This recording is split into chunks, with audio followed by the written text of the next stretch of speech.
Hai, Assalamualaikum warahmatullahi wabarakatuh. Nama saya Nur Atika Handasha binti Rosidi daripada kelas DP5A. Hari ini, saya akan menerangkan berkenaan dengan definisi hak pengguna dalam jual beli tiket penerbangan. Okey, pertama sekali, berkenaan dengan hak pengguna dalam jual beli tiket penerbangan, kita semua mempunyai hak jual beli. Konsep jual beli tiket penerbangan dalam industri penerbangan. Aktiviti jual tiket penerbangan telah mengalami perkembangan pesat selari dengan kemajuan sains dan teknologi. Jual beli yang dilakukan sebelum ini adalah dengan cara tradisional di mana pembeli perlu mendapatkan tiket penerbangan secara bersemuka dengan kaki tangan syarikat penerbangan di kaunter. Tetapi kini kaedah pembelian tiket penerbangan telah mengalami perubahan yang mana transaksi ini boleh dilakukan secara terus ke syarikat penerbangan atau melalui ejen dengan menggunakan perkhidmatan atas talian.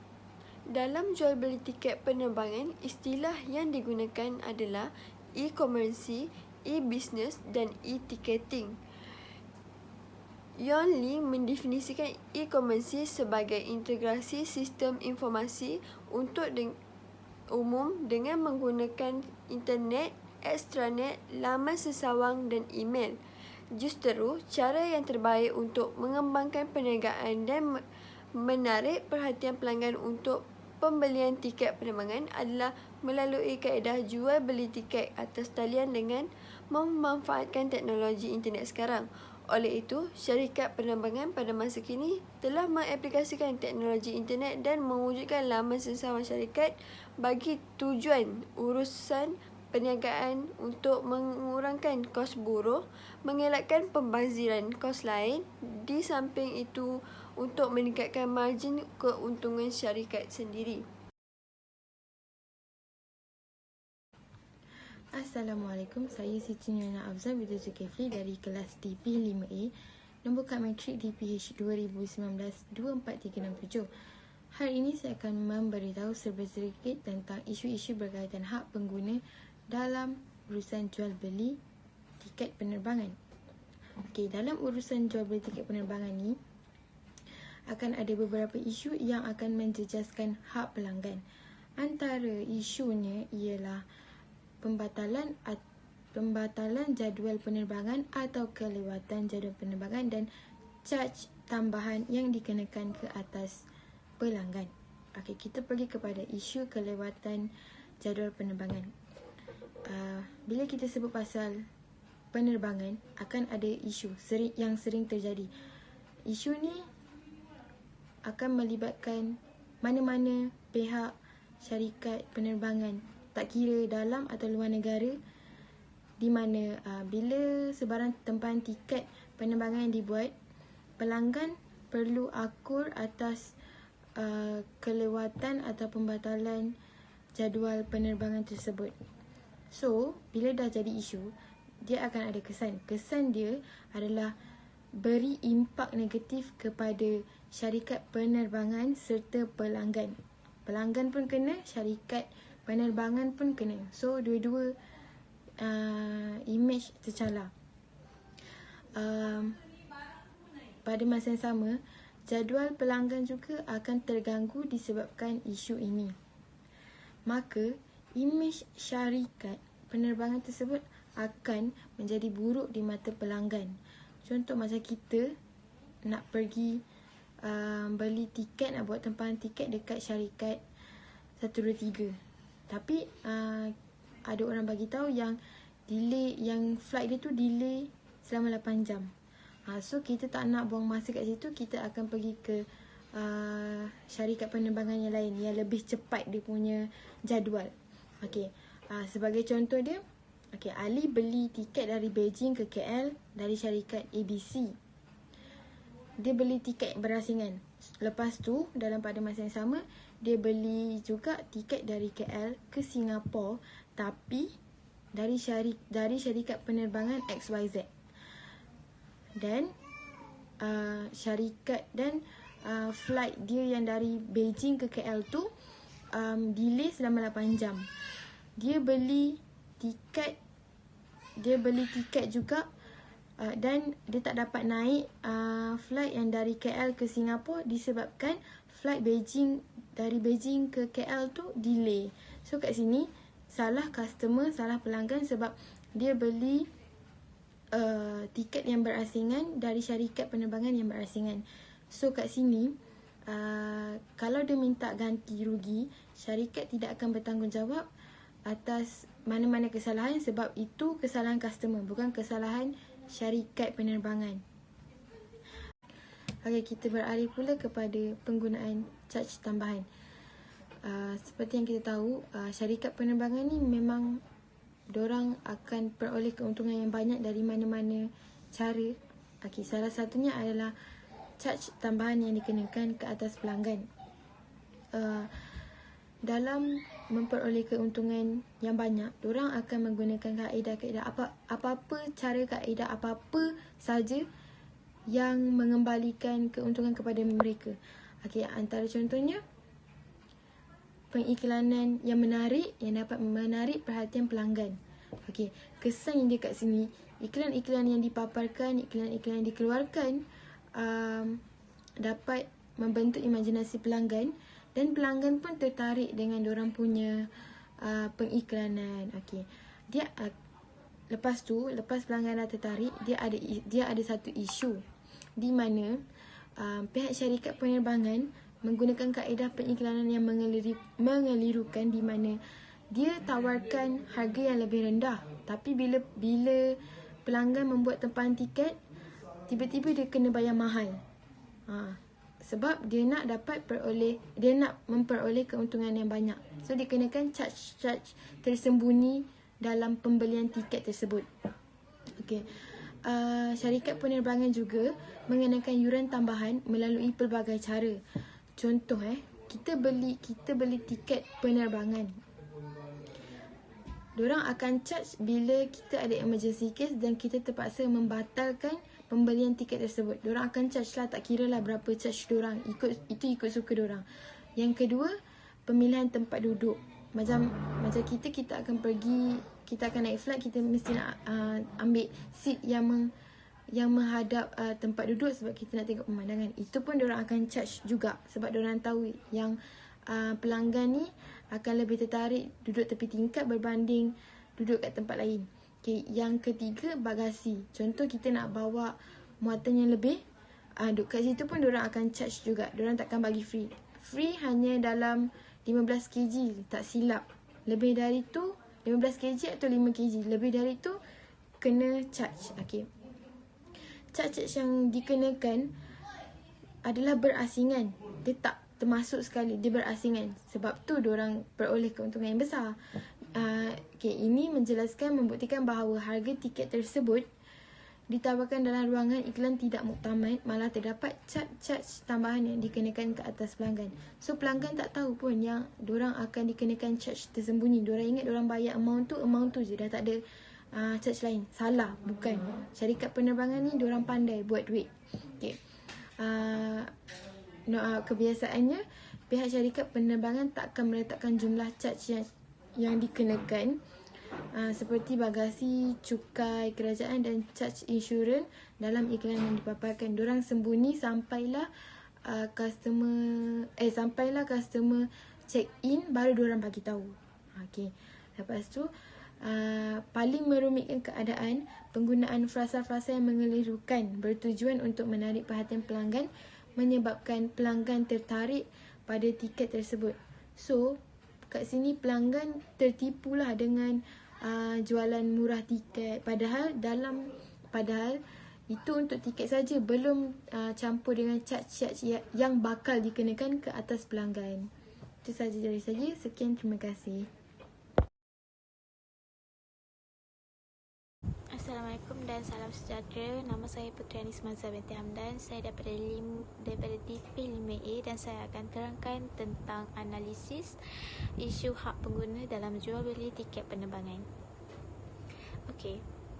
Dalam kontrak jual beli tiket penerbangan, saya mendapati bahawa terdapat gharar yang berlaku apabila cas tambahan dan cas tersembunyi dikenakan kepada pelanggan. Syarikat penerbangan mengenakan yuran tambahan melalui pelbagai cara. Yuran tambahan dikenakan pada beberapa tempat seperti pembatalan tiket pesawat, tempahan tempat duduk beg dan bagasi. Caj bagasi adalah caj berasingan daripada harga tiket yang dikenakan kepada pelanggan sebagai salah satu sumber hasil syarikat penerbangan dalam isu tambahan. Tiada caj tersembunyi berlaku apabila harga tiket telah dimaklumkan kepada pelanggan. Dalam penawaran tiket, terdapat terma dan syarat yang telah disediakan oleh pihak syarikat kepada pelanggan. Segala caj telah dinyatakan dan dimaklumkan dalam terma dan syarat tersebut. Maka, ianya menjadi kesalahan dan kelalaian kepada pelanggan apabila tidak membaca dan meneliti, lebih kepada tidak memberi perhatian kepada terma dan syarat yang telah disediakan oleh pihak syarikat sehingga mendakwa syarikat penerbangan mengenakan caj yang tersembunyi kepada pelanggan. Caj tambahan yang dikenakan dalam tiket penerbangan caj tambahan yang dikenakan dalam tiket penerbangan merupakan satu bentuk garar kerana harga yang diletakkan dalam iklan tidaklah muktamad. Hal ini adalah kerana secara kebiasaannya pembeli akan melihat harga yang ditawarkan kepada mereka pada harga periklanan adalah muktamad. Secara asasnya, antara panduan Islam dalam peletakan harga dalam jual beli, harga mestilah jelas untuk memastikan tiada penipuan dan manipulasi dalam pelbagai bentuk berlaku, dan yang paling utama adalah bertujuan menjaga kemaslahatan kemaslahatan pelanggan. Maka segala penawaran barang mestilah disertakan dengan harga yang berpatutan dan dimaklumkan kepada pelanggan. Okey. Selain itu, Islam ternyata membenarkan penawaran harga yang dipelbagaikan dalam iklan. Tetapi, jika harga yang ditawarkan terlalu tinggi dan luar daripada kebiasaan dan terdapat kekeliruan yang nyata dalam periklanan kepada pelanggan sehingga membawa kerugian yang besar kepada semua orang pelanggan yang ingin melakukan penerbangan, maka ianya tidak dibenarkan kerana telah bertentangan dalam jual beli tiket yang telah berlakunya caj insurans. Maka ianya tidak dibenarkan kerana telah berlakunya caj tersembunyi. Antara caj bagasi, caj insurans dan pembatalan tiket seperti yang telah disebutkan sebelum ini, dari perspektif pelanggan, ianya adalah satu bentuk garar kerana harga yang ditawarkan pada tiket tidak muktamad kerana adanya caj tambahan yang dikenakan. Dari perspektif syarikat penerbangan, ianya adalah merupakan satu keperluan sebagai tarikan kepada pelanggan dan menambahkan pendapatan syarikat. Harga tiket yang ditawarkan akan kelihatan murah kerana caj tersebut dikenakan berasingan dengan harga tiket. Ia tertakluk pada terma dan syarat yang disediakan. Caj yang dikenakan ke atas penukaran tiket penerbangan merupakan satu keperluan kepada syarikat untuk mengaplikasikan bagi mengelakkan daripada kerugian pihak syarikat. Dan juga sehubungan dengan itu, jika syarikat tidak mempunyai strategi pemasaran seperti harga yang rendah dalam penawaran produk, syarikat tersebut akan mengalami kerugian. Namun strategi tersebut mestilah tidak bertentangan dengan syariat Islam.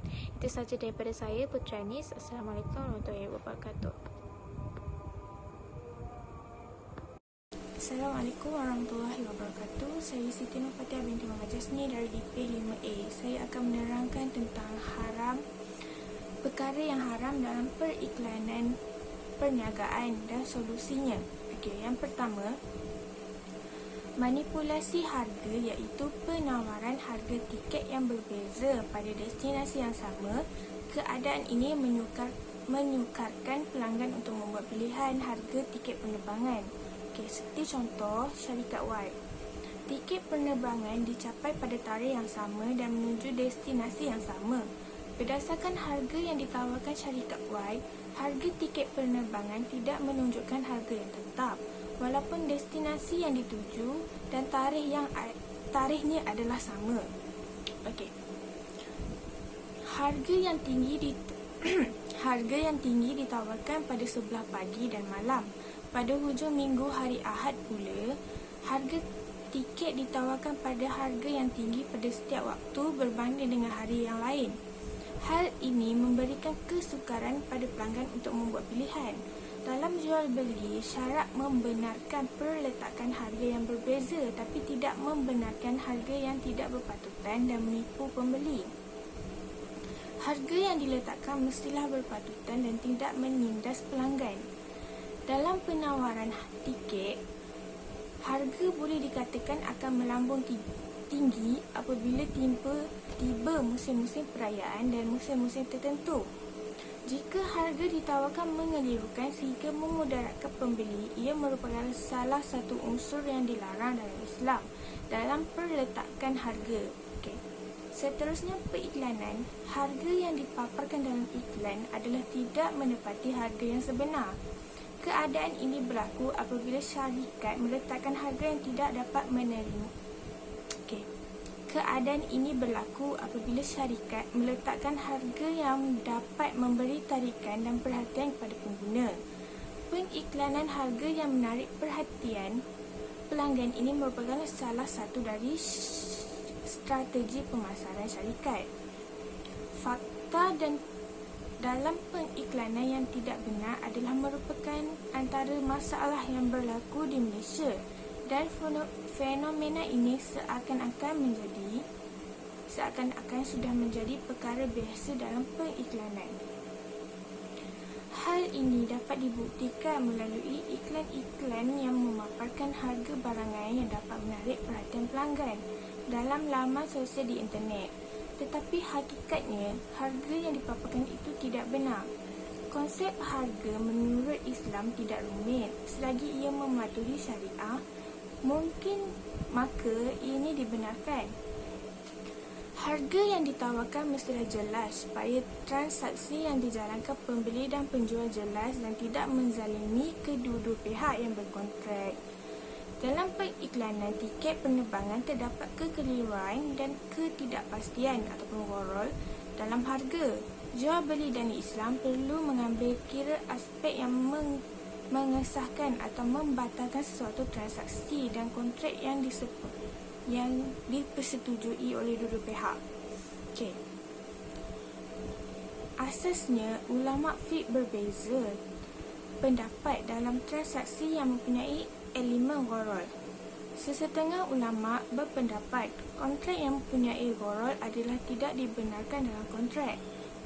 Sungguh pun demikian, saya berpendapat dalam transaksi jual beli tiket penerbangan, pengiklanan dan penawaran harga, tiket perlu dinyatakan secara jelas. Di samping itu, cas berasingan yang dikenakan ke atas pelanggan juga perlu disebut secara terang. Tuntasnya, jika isu yang digariskan dapat ditangani dengan sebaiknya oleh pengendali syarikat penerbangan, etika Islam dalam jual beli dapat dijaga dan tahap patuh syariah dalam proses jual beli tiket penerbangan secara atas talian dapat dicapai. Dengan itu, kebajikan pelanggan dan pengguna terjamin dalam kontrak jual beli. Itu sahaja dari saya. Terima kasih.